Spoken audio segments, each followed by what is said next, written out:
வருத்தமான ஒரு விஷயம், எங்கள் மாமரம் அப்படியே பாருங்கள், அப்படியே சாஞ்சு போச்சு. ஆனால் இது வேர் மேலே வரல, அதனால் இது அப்படியே துளுத்து வந்துருமான்னு தெரில. கீழே கருத்தெல்லாம் வெட்டி விட்டால் துளுத்து வந்துருமான்னு தெரில. அப்படியே காற்றுல சமாளிக்க முடியல. அப்படியே பாருங்கள், அப்படியே சாஞ்சிடுச்சிங்க. இங்கேயெல்லாம் இப்படி இருந்தது, இங்கேயெல்லாம் இதில் நடக்கக்கூட முடியாது, அந்த அளவுக்கு இருந்தது. அப்படியே போய் அந்த பக்கம் சாஞ்சிருக்குது. ஆனால் வேர் மேலே வரலங்கிறதுனால ஒரு வேளை இது துளுத்துக்குமா என்னான்னு தெரில, செத்து போயிடுமா என்னான்னு தெரில.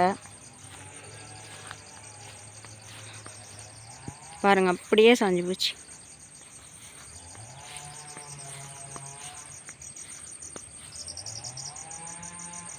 ரொம்ப ரொம்ப வருத்தமாக இருக்குது எனக்கு. இது என்ன பண்ணும்னு எனக்கு தெரியல. இது ரொம்ப டேஸ்டான ஒரு மாங்காய் காய்க்கிற ஒரு மரம். என்ன பண்ணுறதுன்னே தெரியலைங்க. ரொம்ப வருத்தமாக இருக்குது. ரொம்ப ரொம்ப எனக்கு வருத்தமாக இருக்குது.